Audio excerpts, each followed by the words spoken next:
polihedral. Polio banyak, hedral itu bentuknya macam-macam. Ada yang pipih, kolumner, kuboid, ya gitu. Tersusun erat satu sama lain. Jadi dia itu saling jajar rapat, ya, berdekatan satu sama lain, yang berkaitan erat, ya, dan sedikit susah interseluler. Di antara selnya itu sedikit, ya. Ini tergantung lokasinya. Sel di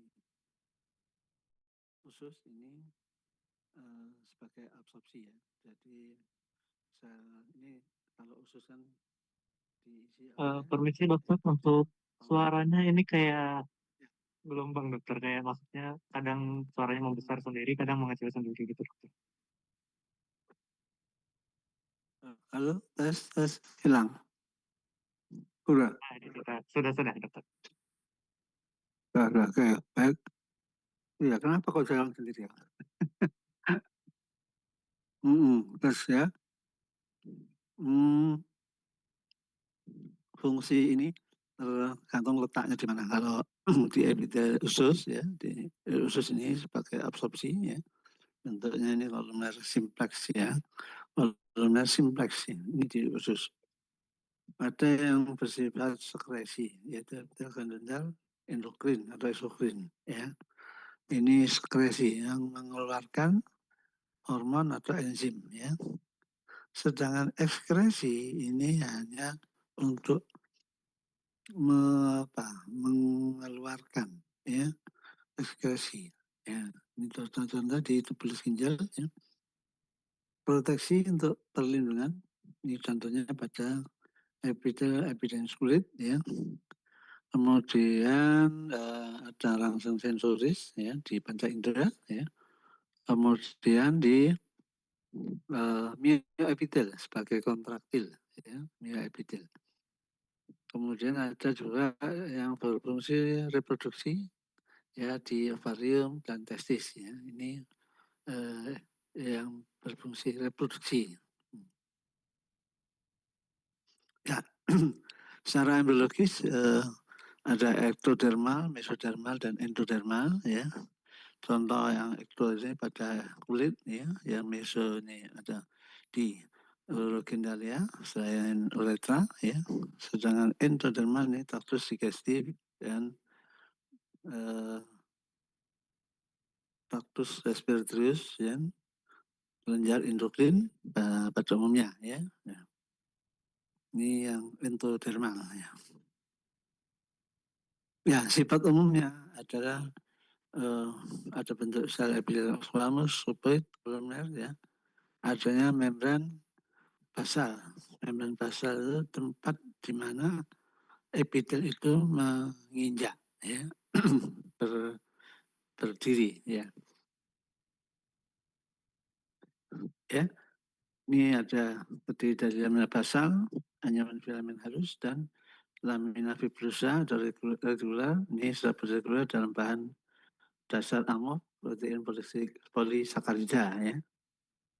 Kemudian adanya adesi antar sel epitel, jadi adanya taut atau penempelan atau kaitan antara sel dengan epitel sebelahnya. Dia bersifat avaskuler dan mempunyai daya regenerasi yang tinggi, yang baik, ya. Bersifat avaskuler, mungkin ya terlalu kecil, ya, kecil sekali, sehingga makanan bisa bersifat difusi, ya, bersifat difusi, tidak berdarah.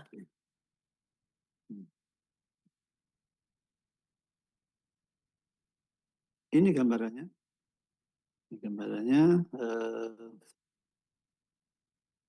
di atas adalah epitelnya, di bawahnya ada lamina basal, lamina, dan membran basal basement membran, ya, yang terdiri dari lamina basal dan reticular fiber, ya. Di bawahnya baru ada jaringan pengikat atau kolagin, ya,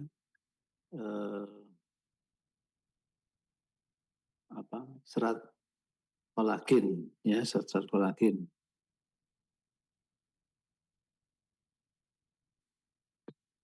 Ya, hubungan antar sel ini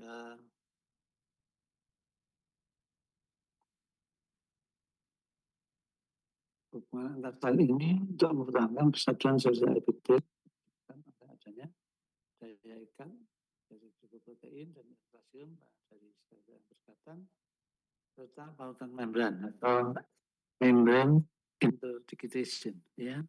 Ada juga daun khusus yang berfungsi dalam sel hal adesi dan komunikasi antar sel.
Ya, hubungan antar sel.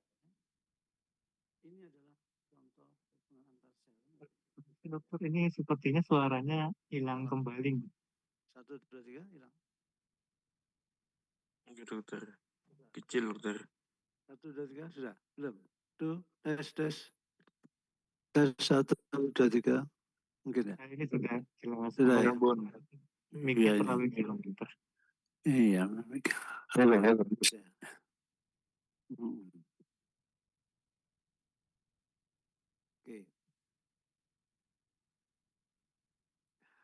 Ya, ini paling atas adalah Ty Johnson, ya. Yang di bawahnya adalah Adrien Johnson, ya. Desmosum ada Cap Johnson dan hemidesmosum, ya. Jadi antar sel ini, antar epitel ini ada perlekatan seperti ini, ya. Ya. Luar biasa ya, jadi. Ya, ada tautan khusus ya. Bentuk dan luas daerah kontak ini ada titik bercak ya, sabuk, korona atau lembaran pita.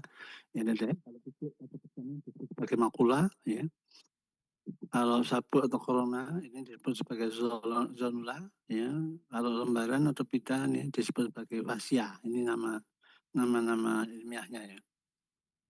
Kerapatan relatif dan super kontak sel ya. Ada occludence, ini disebut sebagai occlusion junction, ada baik junction atau taut rekat atau taut dekat ya. Ini occlusion ya. Occlusion tadi adalah yang di bawah ya. Ada adherence, adherent ini yang nomor 2 tadi ya. Atau lekat, ada gap junction ya, ada gap junction yang bawah lagi ini ya. Kalau yang paling atas tadi occlusion junction atau occlusion atau tight junction ya, yang paling atas. Ini gambarnya bisa dilihat ini, tight junction, adhering, dan gap junction ya ini. Ini kalau dibesarkan dengan foto mikrograf seperti ini ya. Gambarnya luar biasa ya. Satu jaringan sel tapi sedemikian rumit ya. Nah.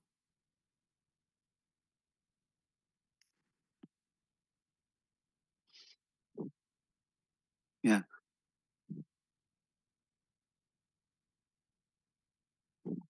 Kemudian bangunan khusus mungkin ada beberapa epitel yang ada bangunan khususnya di atasnya, ya. Ya, ada tonjolan yang tidak dapat bergerak. Ini disebut sebagai mikrofili, ya, tidak dapat bergerak, non motil, ya, tapi juga ada yang motil, kinosilia atau silia atau flagella, ya. Nah, itu spermatozoa ini ada flagellanya, ya, bisa bergerak. Kemudian kinosilia atau silia atau stereosilia itu pada trachea ada bronchus, ini ada stereosilia atau kinosilia. Dia memang motil untuk menggerakkan debu-debu mikroorganisme dan lain-lain yang ikut masuk saat bernafas, ya, saat bernafas, sehingga dia akan harus digerakkan keluar. Maka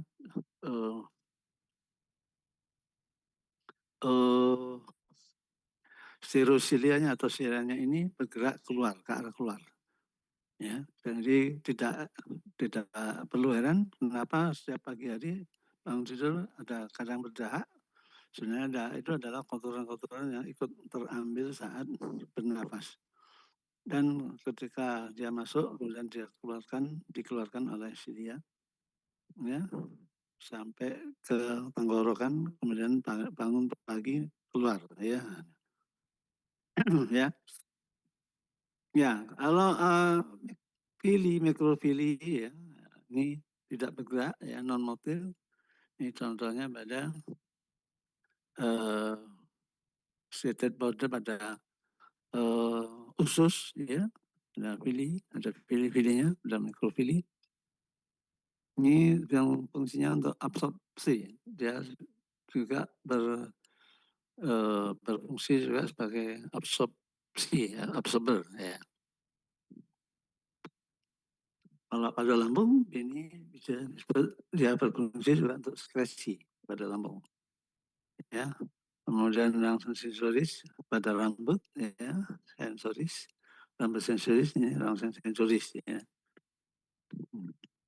Kemudian kondensasi sitoplasma ada pemadatan juga pada epitel transisional, ya. Nanti kalau di bagian epitel transisional ada sel payung namanya, ini adalah kondensasi sitoplasma, ada pemadatannya. Kemudian hasil sekresi sitoplasma ada kutikula pada gigi, membran tektoria telinga, ada seluruh lensa mata, ya. Kornifikasi zat penentuan ini terjadi pada kulit, ya, pada squamous kompleks, ya, disertai kornifikasi, ya. Yang non-motil prosesus, ya, mikrofili. Halo, tes, dengar ya Mas, ya? Oke. Non-motil prosesus, ya, ini pada mikrofili yang berupa shaded border, ada brush border, ya, brush border mungkin pada tubulus ginjal, tubulus proksimal ginjal, ya. Juga ada yang sifat sekresi pada mikrofili pada epitel lambung dan silia pada ductus epididymis, ini sifatnya sebagai sekresi yang mengeluarkan cairan, ya. Kemudian yang bersifat sensoris ini